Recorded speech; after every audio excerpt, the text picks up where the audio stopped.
Welcome to Tab's 2 Cents, a show for average Joe investors where we talk finance and how to achieve success. Hi, welcome to Tab's 2 Cents, a show where we talk about finance, business, and achieving success. Today on the show, we have Aaron Adkin. Aaron is an online fitness and nutrition coach and a pro natural bodybuilder. Welcome to the show. Thanks for having me, buddy. Good. How are you? Yeah, no worries. Good. Tab's 2 Cents, we talk about finance, we talk about business. We go over different strategies for success. So why don't we start with your business? How's it going? I run a online nutrition and fitness coaching business. So I've been doing that now for the last, I started that in late 2018. So it's been about 3 years. So it's going really good. Right now I have about 17 or 18 clients, and I usually have anywhere between 15 to 25. So I got a website going. Yeah, I can't complain. No, it's going good. I still have to work on the social media following though. I'm working on that. Yeah, I understand you have a pretty good Instagram following though, and you've got your website. The website's good. Yeah, the website up. I built the website myself. No, it's going good, especially coming from me, like the position I was in before I started. Like I didn't know really anything about business. Kind of learned on my own. Still learning, still developing and kind of growing. But yeah, no, it's going good. Yeah, me too. And that's, exactly why I built the show and trying to figure out all that stuff for guys like us. So love it. How did you, when we talk about your business, I know you mentioned that you started doing it for free. I've always been into fitness and nutrition my whole life. Like I remember back in like early 2000s, being 16, 17, flipping through bodybuilding magazines, always being attracted to the fitness culture and never really the nutrition aspect of it. That was something that was kind of out of my element, but definitely attracted to fitness culture and bodybuilding in general. And, I've been working out my whole life since I was 16, and it kind of, I guess you could say, it went by the wayside. I never knew anything about natural bodybuilding. That was something I was unfamiliar with. Basically, once I left the military in 2017, I kind of started to prioritize my health, which was a bit of an adjustment. When I was in the military, I was in a high deployment unit. So towards the end, so I was constantly working. My career came before anything else, and fitness and nutrition was okay, but it maybe slightly went to the wayside. So once I was out of the military, I kind of put an emphasis on and it kind of started to follow my passion. And then, I call it summer lean, where I would get to a certain status, maybe like say 10% body fat, or, get to a position where I was looking good for the beach. And then from there, that's the goal for most people. Right. And so, I did that a few times, and then I was like, I started to kind of dig deeper into nutrition and kind of find out the whys, because it's a convoluted industry, nutrition, where the information out there is just, there's tons of it. A lot of people are making money off of the obesity epidemic that we have. They're selling opportunity. They're selling kind of lies and myths. So for me, it was kind of one of those things where I want to dig in and find the truth on nutrition and kind of get an understanding of, I think every time I was getting lean, it was almost like it was happening accidentally. Like I understood a few of the principles, but it was gradually getting there. So anyway, I started digging deeper, started learning. And then I just spent I spent a good year just learning and podcasts and books and anything I can get my hands on. And then I just, when I created my social media account, I just started putting stuff out there to kind of sharing my journey. Just sharing a little bit of stuff about food in general, about training. And then one day I just put it out there. I said, does anyone want to be coached for free? Does anyone want an online coach? You want to try it out kind of as a test pilot to see how it would go and see if it would grow? And I had, I think, 4 or 5 people at a time kind of reach out and say, sure, I'll give it a shot. And so I had some success with a few people, and obviously I was new and they knew that, but it was kind of a pilot project, but it worked out. And honestly, it just grew from there, and it kind of didn't stop. And then the more I started to coach people, the more interested in coaching and my own fitness and everything just kind of grew. And then in, I think, early 2019 or maybe late 2018, I decided to compete myself. And one of the ways I did that was I kind of just put it out on social media. And I knew once if I put it out there, I would put myself in a position where I would kind of have to, it would make it true. It would make it something that then I would have to do. So I put it out there, and I knew once I put it out there that it would be something that would hold me accountable and kind of And then, so basically where I was at that time, I was fairly lean. And I knew in order for me to compete in natural bodybuilding, I was gonna have to put on some more muscle. So I spent the next 2 years gaining weight, trying to accrue some lean tissue and grow. And so I got my weight all the way up. I think I was 167 when I decided to compete in 2021. And then I spent the next 2 years, I walked my weight all the way up to 205, dieted down a couple of times slightly. But anyway, that brought me to 2021. And then I started running prep late 2020. And then, I competed in 2021 twice. And ended up winning both shows. It was a bit of an interesting year because I had to compete online due to COVID. So, but yeah, and then throughout that, I just kept on coaching people, and it's kind of grown from there. That's amazing. I like the idea of putting yourself out there and forcing yourself to do something like that, because, for people like me who are kind of in a different area, but also putting themselves out there, there's a certain accountability when you say on Facebook or Instagram or whatever, hey, I'm going to do this. Then you feel like you have to, right? Yeah, 100%. I think a lot of people, they tend to hold back because they're scared to fail, right? And people are scared to fail, and they're scared of embarrassment or shame or not succeeding. And I think sometimes we put these certain people that have these multi-million-dollar businesses on pedestals, and that we assume For that, sure. to get there is an easy route, and they haven't been, and, they didn't start from the bottom as well. And it was a process for them to get to where they're at. So, but so I just went for it, and it's worked out. I think that's great. So when we talk about your online business and coaching online, what's that like? Because I know generally the fitness industry, there's a lot of in-person coaching, but you're specifically online. Yeah, that's right. So it's a bit of a different platform. It's compared to, obviously I'm not in person with the person. So there definitely needs to be a strong communication between the client and the coach. And it's one of those things where it's grown over time for me. So it's had to be a process where I've kind of improved and developed as time's gone on. Before someone starts with me, there's a certain questionnaire they have to fill out, and there's certain almost boxes that need to be checked to make sure that it's going to be a process that's going to fit for them, because it is a bit of a different dynamic to it than in getting coached in person. So a lot of things I do, I sometimes don't focus as much on exercise movement with someone, or I lean more towards collecting data, communicating via numbers. So a lot of numbers I track. So, I mean, this would actually be good for your followers who are involved in finance, but you can actually, using the evidence-based approach, which I do, lies along the same line as finance, because you got your numbers in your spreadsheet. So things that I use when I track with clients is, we're tracking movement via steps. So numbers, we're tracking body weight on the scale. We're tracking calories, so intake. So it's all numbers games too as well. I'm using spreadsheets. We're tracking their workouts and logging all their reps and all their training. So that's kind of the difference between coaching in person. I'm not beside someone on a piece of equipment, looking at their physiological movement or their anatomical positioning on a leg press, where it's more just we're going over the numbers. We're making sure someone is losing via scale, via pictures. So it's pretty cool. It's something that I think people have actually gravitated to pretty easily. It surprised me. But I'll tell you, the one main thing for me was becoming a better online coach was actually getting coached myself. And I learned a lot from that process. During my last prep, I had a coach, Dr. Peter Fitchen out of the United States. And he helped me a lot. Like, just kind of seeing his process, it kind of showed me ways to kind of develop and make my process even better. So yeah, I don't know if that's a good job of explaining the online compared to in person, but I think it's a smoother transition than people may think. Cool. Yeah. One of the reasons that I'm so interested in that is because in finance, it is all numbers. And, you can measure, you're not measuring calories, you're not measuring steps, but you're measuring wealth, and you're measuring the size of your accounts. And then you can also measure, your dividends are going to grow the more you invest, and you're going to measure your returns based on performance. And it's similar to fitness.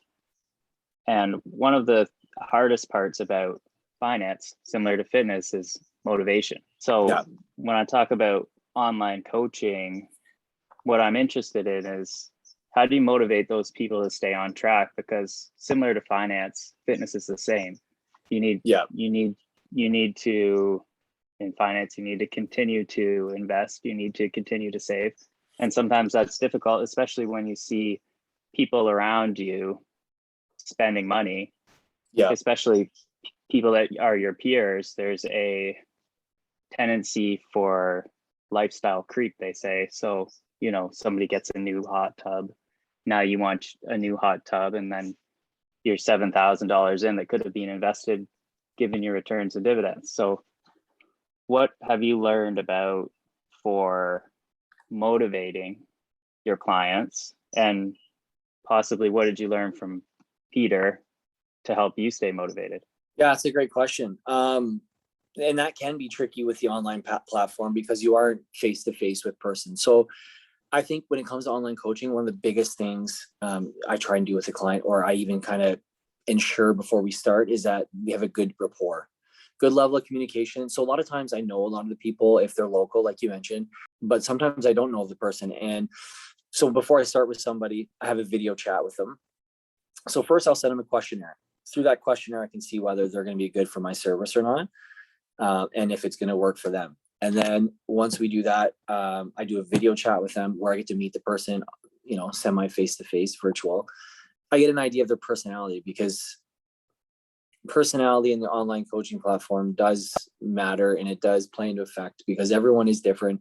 Everyone's approach is going to be different. Everything's going to have to be customized to them because stressors, work, life situations are all different. And people's expectations sometimes are different too. And what they want out of the coaching process is different as well. So it can be tricky, but I think for me, it's almost the psychological component of coaching is way bigger. It's underrated than what people realize. It's not just the numbers game, the getting up, doing the training, doing the eating, and then there's emotions, there's life, there's all that other stuff. So I would just say that's why one of my points I always make sure with people is that they have a high level of communication. So are you able to communicate twice weekly? Are you effective communicator?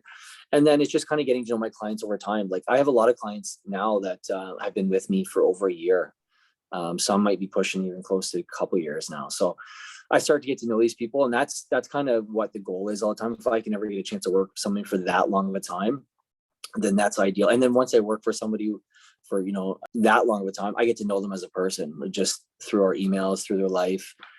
But if it's someone who's just getting, if you know, it's just an initial process, it's an initial startup and getting to the motivation level, I always ask them too to make sure that before we start, make sure they have a clear and defined purpose. And I think this would probably be relevant to investing too, is if you're going to save your money, I think maybe having a goal or even a direction to which you want to go may be a good idea. So I always make sure people have some sort of clear and direct purpose. You know, what's our goal? What are you doing this for? What's your why? And I think if they have that established, then that's going to at least get them the initial motivation to kind of get the ball rolling. And then from there, we deal with the stressors of life. We adapt the program. We adjust if we need to. We take breaks. Sometimes I take diet breaks with clients if their goal is for fat loss, and we come back and do it when, you know, life stressors are a bit lower. So there's tons of ways, but I think the building rapport and then being able to kind of use the principles and adjust them as needed when, you know, life presents itself. That's great. So for people who are looking to start an online coaching, whether it is finance or fitness or, you know, motivation, life, I know there's a lot of life coaching that's been going on lately, it seems like. So for those people, probably things that they need to do would be to set a goal that's attainable with their client, or have their client to set their own goals. Yeah. And make sure that it's something that's possible, or at least give them a solid timeline where they can achieve it.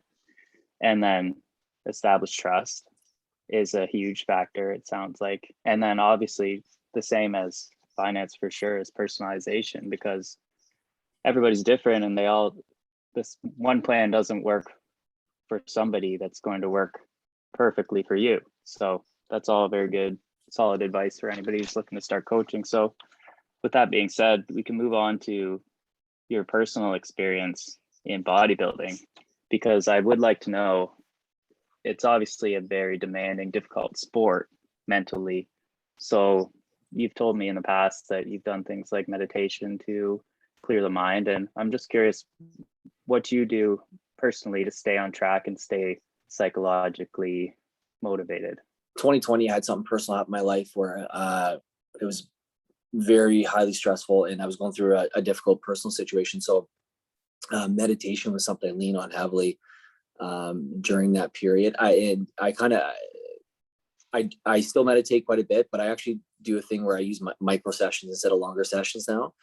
And but during that journey of 2020, where I was going through a difficult period, yeah, it was a great tool for me to kind of just gain a little bit of understanding of my thoughts, my consciousness, slowing my brain down and slowing my thoughts down. But yeah, when it comes to how do I stay motivated, and to be honest, for me, it's relatively simple. A couple things. One, I want to have a bodybuilding career. So during my shows, they were online. So during the COVID pandemic, we did what we could in Canada, and we had the shows online. But during those shows, I was able to win. I was able to get my pro card within the IDFA, the International Drug-Free Athletics. And for me, once I got a little taste of that this year, I decided that I want to make a career out of bodybuilding and natural bodybuilding, and I want to continue competing. So for me, the goal is pretty clear. I want to do this. I want to do this into my 40s if I can. That's the goal. So even into my 50s if possible. So that definitely keeps me motivated. I have those competition goals, which makes things easier. Two, I would say, because I am a coach, I'm responsible for the health and physical fitness of the clients that entrust me to do their own coaching and guidance. There is an expectation on myself and from them that I need to be in my own good physical condition in order to coach effectively and display my own principles and fundamentals to others. So I would say those two are the two biggest things that keep me motivated. And I would say third is I simply love it. And to be honest, I don't really want to live. I wouldn't say live, but I would say I make these choices with, how I eat, how I train, sleep, meditate, read, is because that's what I enjoy. That's part of my life I enjoy. And don't get me wrong, I still have time to fit in social stuff and social events with friends, but there are certain habits now that are ingrained in me that I find are a part of my life, and I don't think will ever go away. So yeah, and that's likely. Do you think those are learned habits from your time in the military? Do you think you've learned certain discipline or certain behaviors through training? Or yeah, you know what? With my time in the military, so I was in the military from 2010 to 2017. I would say with the military, the biggest thing that I think it assisted me with out of anything was just life experience, and just getting the opportunity to work with some really great people, get to know some really great people, learn a bit about leadership, confidence. The one thing before I joined the military, I wouldn't say necessarily I lived any sort of sheltered being, but I was never exposed to any sort of real extreme challenges, or I was never exposed to that much failure or adversity. So it was interesting when I joined the military, because it was my first time ever experiencing, a bit of failure. You're not going to be perfect at everything. There was a lot of skills to learn. So it was interesting. I think it taught me that. It was a humbling experience. It was also, I think the biggest thing of all for me was just the ability to gain life experience, to understand people a little bit more, to interact with people from all over the world. I think things like that was probably the biggest thing I took away from my military experience and kind of still apply now when it comes to coaching. Yeah, and I think that it's interesting because one of the notes that I have written down here was talk about failure and success and how to deal with those emotions that go with both, because certainly in the financial world and life in general, sometimes you'll make an investment that doesn't work out, and sometimes holding on to that and waiting for it to come back is the right move, and sometimes the right move is to just cut it off and stop. So sometimes the hardest thing to do is, if you make a poor investment, is to understand that you were wrong, cut your losses and move on. So I'm not sure how that would apply in the military, but possibly in bodybuilding. If you're not getting the results you want, maybe your training's off, or maybe your nutrition is wrong.